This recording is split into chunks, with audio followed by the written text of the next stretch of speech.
جی جی بالکل, thank you ma'am. ابھی ہمیں ڈاکٹر نعیم مشتاق صاحب نے جوائن کیا ہے. سیرش پلیز انٹروڈیوس.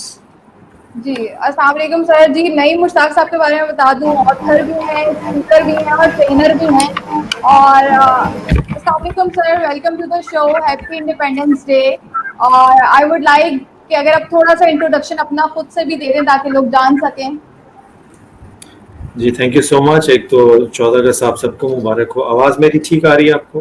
جی جی سر. جی بالکل. جی سر, تھینک یو ویری مچ. آپ کو اچھا, زین العابدین کا پنکھا جو ہے ان کی آواز سے زیادہ ہے آواز میں. ایکچوئل میں ان کے پاس لائٹ نہیں ہے, تو ہم اچھا نے اچھا نیچرلی چیزوں کو رکھا ہے کہ تاکہ لوگوں کو پتہ چلے کہ 14 اگست لائٹ نہیں تھی, تو یہ ریکارڈڈ پروگرام ہوگا نا, تو یاد ہے. پاکستانی مسائل کو بھی رکھ رہے ہیں نا سر. اچھا اچھا. شاباشی. تعارف یہ ہے جی کہ بیسکلی انٹرفیت ڈائلاگ پہ کافی کام کیا ہوا ہے, پھر training and development, leadership development پہ کام کیا ہوا ہے. پاکستان کے حوالے سے مائنورٹیز پہ پی ٹی وی پہ کافی پروگرام کیے ہوئے ہیں. پاکستان, قائد اعظم کس طرح کا پاکستان چاہتے تھے, قائد اعظم کے پاکستان کے ویژن میں وہ سیکولر تھا یا ریلیجس تھا, اس کے اوپر کافی کام کیا ہوا ہے. اس کے علاوہ پھر اکبر ایس احمد صاحب کے ساتھ ایک تعلق ہے. تو کچھ لوگ ہوتے ہیں جو سال میں صرف ایک دفعہ سوچتے ہیں پاکستان کے متعلق اور اسی دن صرف بولتے ہیں. تو میرے سال کے جو 12 مہینے ہیں ان میں میرا کافی کام ہے انٹرفیت ڈائلاگ سے ہٹ کے بھی پاکستان کے حوالے سے, کیونکہ پاکستان میں رہتے ہوئے اگر پاکستان کی سمجھ نہیں آئی تو پاکستان میں رہتے ہوئے آپ جس فیلڈ میں بھی کام کریں گے اس میں شاید آپ کی ذات کو تو فائدہ ہو جائے, پاکستان کو فائدہ نہیں ہوگا. تو پاکستان کو ذات کو پاکستان سے منسلک رکھنے کے روحانی اور دنیاوی فائدے کیا ہیں, اس پہ تھوڑی بہت سوجھ بوجھ ہے جو ہے وہ میں آپ کے سامنے آج رکھ دوں گا. باقی تعارف میرا کیا ہے, اپنا یوٹیوب چینل ہے, اس پہ 300-350 ویڈیوز ہیں, وہ دیکھ لیں گے تو اس میں شخصیت مختلف ویڈیوز کی شکل میں بکھری ہوئی ہے. تو باقی ایک الگ کا تعارف ہے. تھینک یو ویری مچ سر. سر سوال آپ سے کر لیتے ہیں کیونکہ سوال جو آپ کا سلسلہ ہے. تو سر سوال یہ ہے کہ اگر آپ شروع سے علم کے آغاز کو ہم دیکھیں تو بہت سے لوگوں کا خیال ہے کہ گریک سے ہی علم کا آغاز ہوا, گریک سے سقراط نے سب سے پہلا سوال کیا. تو آپ کا کیا خیال ہے کہ ہم تھرو آؤٹ اگر فلسفے کو دیکھیں تو وائی کا سوال کہ why is this, why is this, why is God, is there any God, is there any truth, is there any beauty.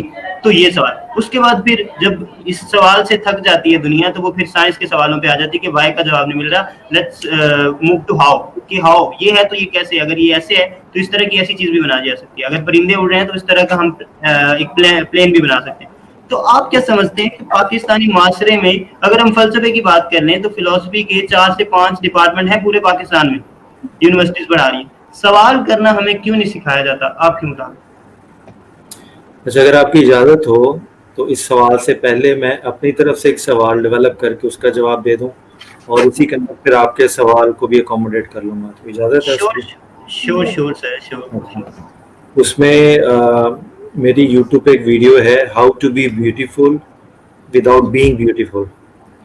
یہ میرے یوٹیوب چینل پہ جب آپ سرچ کریں گے تو خوبصورت نظر آئے بغیر کس طرح سے خوبصورت نظر آیا جا سکتا ہے, یہ ساری کی ساری پاکستان کے اوپر ہے کہ میری آڈیو ٹاک ہے.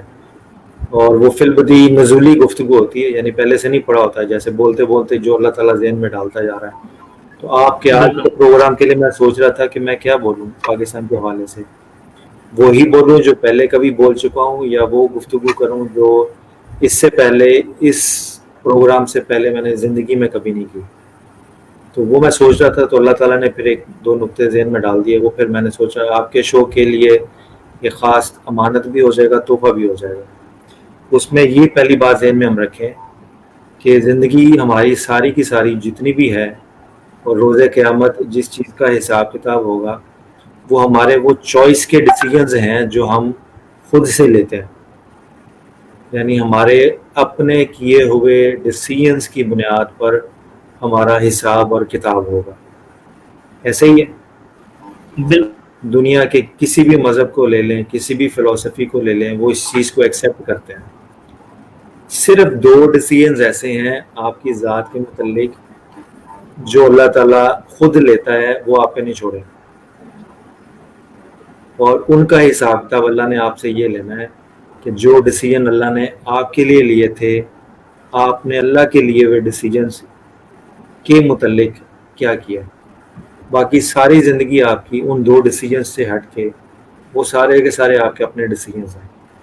ایک یہ ہے کہ آپ جس گھر میں پیدا ہوئے ہیں، جس ماں باپ کے گھر میں پیدا ہوئے، جس ماں باپ سے پیدا ہوئے ہیں، وہ ماں باپ کی سلیکشن اللہ تعالیٰ نے کی ہے، آپ کے اپنے اختیار میں نہیں تھی. یہ اللہ تعالیٰ نے ڈیسائیڈ کیا ہے کہ آپ کو آپ کے والد کون ہوں گے اور آپ کی والدہ کون ہوں گی، آپ کا خاندان کیا ہوگا، آپ کی نسل کیا ہوگی. تو یہ وہ ایسا ڈیسیجن ہے جو اللہ نے خود لیا ہے، اور اپنے لیے ہوئے ڈیسیجنز کی بیس کے اوپر اللہ نے کہہ دیا ہے کہ یہ جو خاتون میں نے تمہارے لیے ماں سلیکٹ کی ہے، اس کے قدموں میں تمہاری جنت ہے، اور یہ جو والد تمہارے لیے میں نے سلیکٹ کر دیے ہیں، ان کی مسکراہٹ میں میری رضا ہے.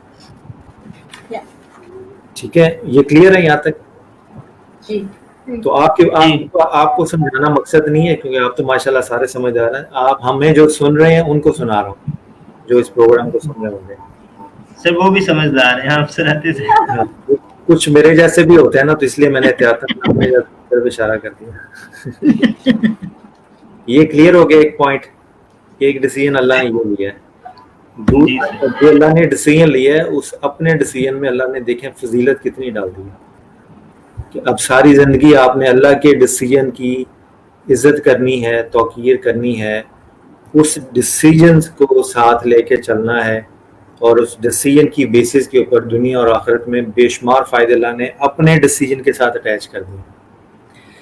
دوسرا ڈیسیجن جو اللہ تعالیٰ نے آپ کے لیے خود سے لیا ہے کہ آپ کو کس قوم میں اور کس ملک میں پیدا کرنا ہے.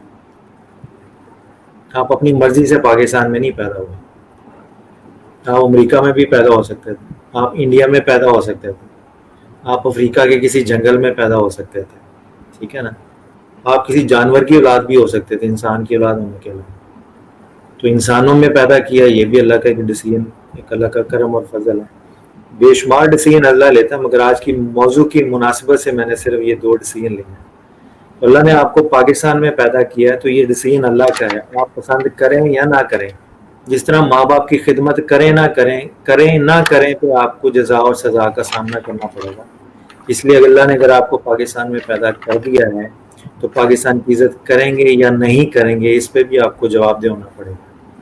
اسی لیے حضور صلی اللہ علیہ وسلم کی طرف ایک منسوب حدیث ہے کہ وطن کی محبت ایمان کا حصہ ہے. اور آپ پوری تاریخ اسلامی اٹھا کے دیکھ لیں کہ جو دنیا کا نظام ہے وہ انسان کی انسانیت کو وطن کی محبت تک لے کے جاتا ہے، اس سے اوپر نہیں بلند کرتا.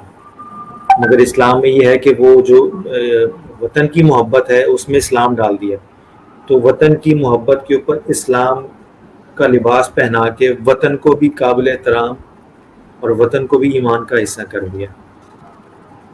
تو یہ 2 چیزیں ہیں، یہ سوچنے والا پوائنٹ تھے 2، میں نے سوچا آپ کو دوستوں کو بتا دوں کہ ہم اپنی مرضی سے پاکستان سے محبت کر کے اس میں اچھائیاں ڈھونڈ کے اس کو مزید بہتر بنائیں، یا اس میں خامیاں ڈھونڈ کے اس کو ایک دھتکارے ہوئے انداز سے بات کریں.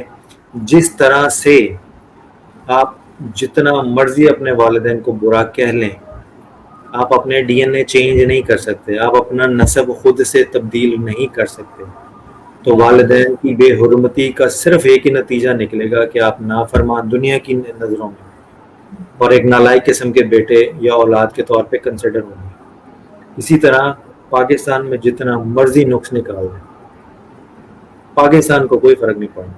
جس طرح ماں باپ کی عزت اور توقیر اور ان کے رتبے میں کوئی فرق نہیں پڑے گا آپ کی نافرمانی سے، اسی طرح پاکستان سے نفرت کریں گے تو پاکستان بھی آپ کا ایک وطنی نسب ہے.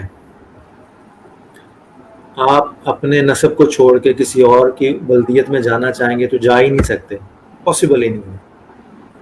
پھر آپ حرام کے ڈکلیئر ہو جائیں گے. اگر اپنے باپ کو چھوڑ کے کسی اور کی ولدیت میں جائیں گے تو حرامی ڈکلیئر ہوں گے، کہ نسب حلالی نہیں ہوگا پھر آپ کا. تو اسی طرح آپ کا ایک وطنی نسب بھی ہوتا ہے پاکستان. اللہ نے جس قوم میں آپ کو پیدا کیا ہے، پاکستان نہیں ہے، انڈین ہے، آپ یوں کہہ لیجئے امریکن ہیں، UK کے رہنے والے ہیں، یہ جب اللہ نے پیدا کیا ہے تو تو وہ بھی کوئی دار اسلام سے خارج ملک نہیں ہے، وہ بھی اللہ کی رحمت وہاں پہ بھی آتی ہے۔ شیطان کا ملک سے اور سمت سے کوئی تعلق نہیں ہے۔ مشرق میں اللہ نہیں ہوتا، مشرق مغرب میں بھی اللہ ہوتا ہے، اور شیطان صرف مغرب میں نہیں ہے، مشرق میں بھی ہے، ٹھیک ہے نا۔ تو یہ یونیورسل ریالٹیز ہیں۔ یہ بات میں نے شروع میں صرف اس لیے ایک نقطے کے طور پہ یہ اس لیے کہی ہے کہ اب وہ آپ والا سوال ہے، یہ 2 پوائنٹ کلیئر ہو گئی۔ بہت سارے لوگوں کا دھیان ان کی طرف نہیں جاتا۔ اب یہ بات سن کے پاکستان کے متعلق بولنے والا خود سے سوچے گا کہ میں اپنے وطنی نسب کے ساتھ وفاداری کر کے اپنی عزت میں اضافہ کر رہا ہوں یا اپنی عزت میں بٹا لگا رہا ہوں۔ تو وہ میری ویڈیو ہے نا، how to be beautiful without being beautiful, اس میں ڈیٹیل کے ساتھ میں نے یہ ساری چیزیں بیان کی ہوئی ہیں۔ نمبر 1 بات۔ نمبر 2 بات یہ ہے کہ جب آپ اپنے والدین سے تربیت لیتے ہیں، آپ اپنے والدین آپ کو اپنی تربیت کے ذریعے سے اپنا آئیڈیالوجی، اپنی ویلیوز، اپنا کانسیپٹ آف لائف آپ کو ٹرانسفر کرتے ہیں اپنی تربیت کے ذریعے، تو اولاد بعض کا جیسے دولت میں یا مال و دنیا کی دولت میں وراثت لیتی ہے، تو علم، فکر، فلسفہ، سوچ یہ بھی وراثت میں اس کو ملتے ہیں۔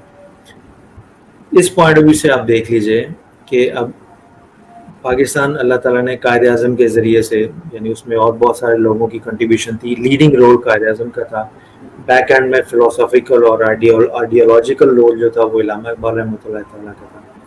تو بہت سارے لوگوں کا اب ہوتا یہ ہے کہ اب بہت سارے لوگوں کا آپ یوں کہہ لیجیے ہمارے پڑھے لکھے لوگوں کا، بعض یونیورسٹیز کا ایک دنیا کے ساتھ چلنے کے لیے یہ ان کا نعرہ ہے، موٹو ہے کہ پاکستان کو ایک سیکولر ریاست کے طور پہ لے کے چلنا چاہتے ہیں، کہ جس میں مذہب کا اور ریاست کا آپس میں کوئی تعلق نہ ہو، اور اس کے لیے قائد اعظم کی بہت زیادہ کوٹیشن وہ کوٹ کرتے ہیں۔ اس میں صرف ایک مثال کے طور پہ، یعنی یہ مذاق بھی ہے، مزاح بھی ہے اور مثال بھی ہے۔ 11 اگست کی کوٹیشن، 11 اگست کی تقریر کو بہت کوٹ کرتے ہیں قائد اعظم کی، کہ حکومت کا یا ریاست کا مندر سے، مسجد سے کوئی تعلق نہیں ہوگا، کرسچن اپنے چرچز میں جانے کے لیے آزاد ہیں، ہندو اپنے مندر میں جانے، آپ نے سنا ہوگا یہ بہت زیادہ ہوتی ہے، سیمینار میں، پبلک ورک شاپس میں بہت زیادہ ہوتی ہے۔ اب اس میں لطیفہ اور مزاح کا پہلو یہ ہے کہ جس تقریر سے یہ جملے پک کیے ہیں وہ بڑی لمبی تقریر ہے 11 اگست کی، اور اس میں مزاح کا پہلو یہ ہے کہ پوری تقریر چھوڑ کے صرف یہ جملے اٹھا کے اس کو پبلکلی پروموٹ کرنا شروع کر دیا۔ یہ بالکل ایسے ہی ہے کہ جس آدمی نے نماز نہیں پڑھنی وہ یہ کہے گا کہ قرآن پاک میں لکھا ہوا ہے کہ نماز کے قریب مت جاؤ، اور جب آپ اسے کہیں گے کہ کون سی آیت میں ہے وہ آپ کو حوالہ دے گا آیت کا، تو جب آپ آیت کی طرف جائیں گے تو اس میں لکھا ہوگا کہ نماز کے قریب مت جاؤ جب تم نشے کی حالت میں، جب تم جی کنٹینیو۔ جی میں نے کہا باوضو نہیں ہے، نشے کی حالت میں ہے، اس طرح کی چیزیں۔ وہ میں یہ کہہ رہا ہوں ایک ہی آیت کا آدھا حصہ لے کے اپنے مطلب کا اس کو پروپیگیٹ کرنا شروع کر دینا اور باقی آیت کا مطلب چھوڑ دینا۔